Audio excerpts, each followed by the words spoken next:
Hello, beauties. This message may connect with the other one that I just did, but everyone's situation is going to be different. So I separated the messages.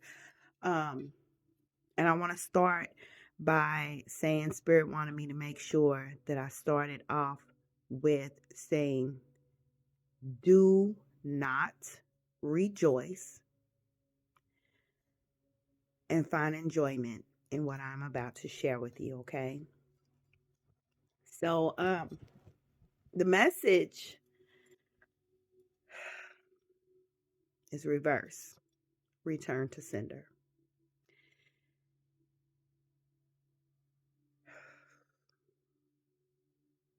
And I was given a scripture, and I sat with. I was given a scripture. It was Psalms 41. Yeah, Psalms 41, a Psalm of David. Um, and it talked about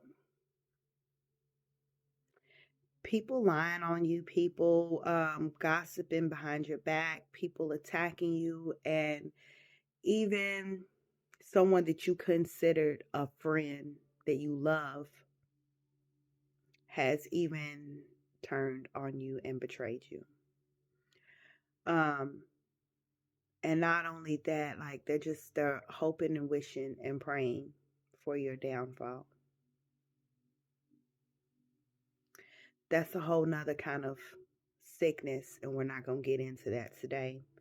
But just know that their attacks aren't justified.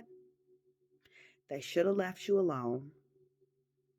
They should have left you alone. Um, because for some of you, God has stepped in.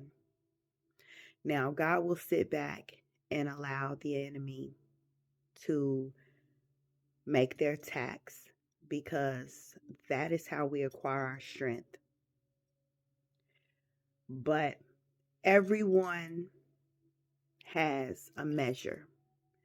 And God is like, okay, you could do that, but you better not do this, this, or this. Some of these people have crossed the line and they have done the worst. And so God is stepping in. And that energy is going back to where it came from. Now, when that energy goes back to who it belongs to, it's going back with their intent. And we know what their intent was, right? But it's funny because I was looking at Psalms 41 and I was reading that and meditating on it because I was curious. Who are my enemies? Let's highlight them. And so I was going through it, and I have the King James version. But to be honest, I don't like all this old school wording, so I got me one of them new school books too.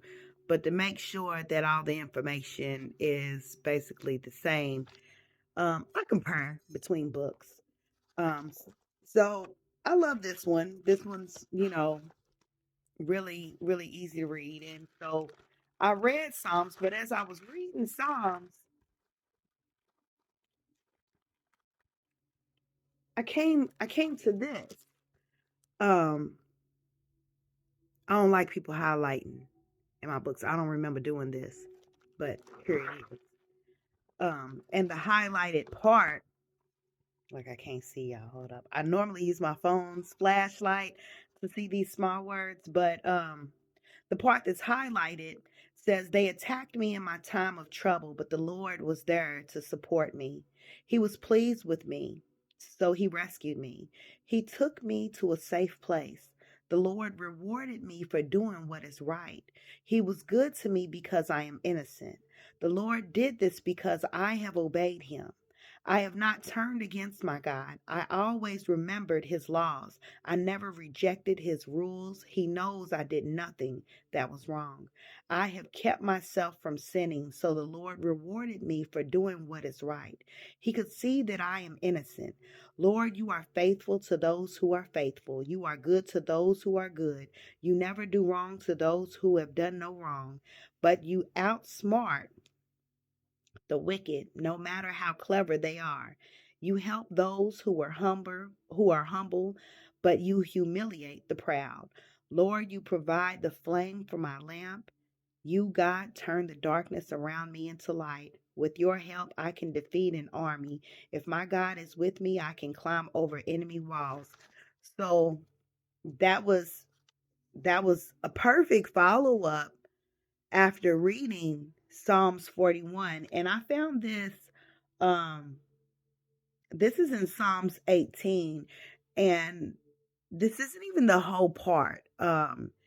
It was just like these specific words were highlighted, and it was perfect for what I read. And so, bottom line, some some of the people that have sent this negative energy your way, not only have they lied and done evil acts against you, um, some have even been playing in darkness. And when I say playing in darkness, I don't think people understand, that some of, I'm not going to say some words are powerful. Words are a spell. And so when someone wishes harm against another harm, that is what they are casting out to the universe. So when you cast such hateful things, that energy is not going to stick on God's child that is obedient, that is following the spiritual laws, that is respecting and loving and trying to bring up another. Do you think that God is going to allow one of his chosen, that he has chose, to awaken other souls and bring them closer to his God light? Do you think that that's just going to be defeated? No, they still have a job to do. So God is stepping in. So all of that energy is being reversed back to who it belongs to. And right now, your enemies are suffering. And you're going to see and notice who they are, because as they suffer, some of them are going to reach out to you because they're going to know it is coming from the attacks and the betrayal that they've been speaking or doing against you. God has put it on their heart that this is who you hurt. This is why you're receiving this. And it's not as punishment to hurt that person, but so that that person can understand and respect the power that has been placed in them. You can't just use your power to just go destroying people. God gave everyone his light inside their heart so that we can co-create with him, so that we can have the life that we truly desire, not so that we can sabotage or destroy someone else's. So when you get that call and they're telling you all the bad things that's going on in their life, wish them well. Pray for them, because for some of them, they've done so much harm that it is acquiring karmic debt that will be spread amongst their family. And when I say their family, I mean their kids. Anybody that know me, know I don't play about the kids. So even though these people have wronged you, now you have to pray for them to help transmute some of that karma that will be spread out amongst those that don't deserve it. So, yeah, Someone stepped in. For some of you, you even have some ancestors that have been doing things behind the scenes, behind your back.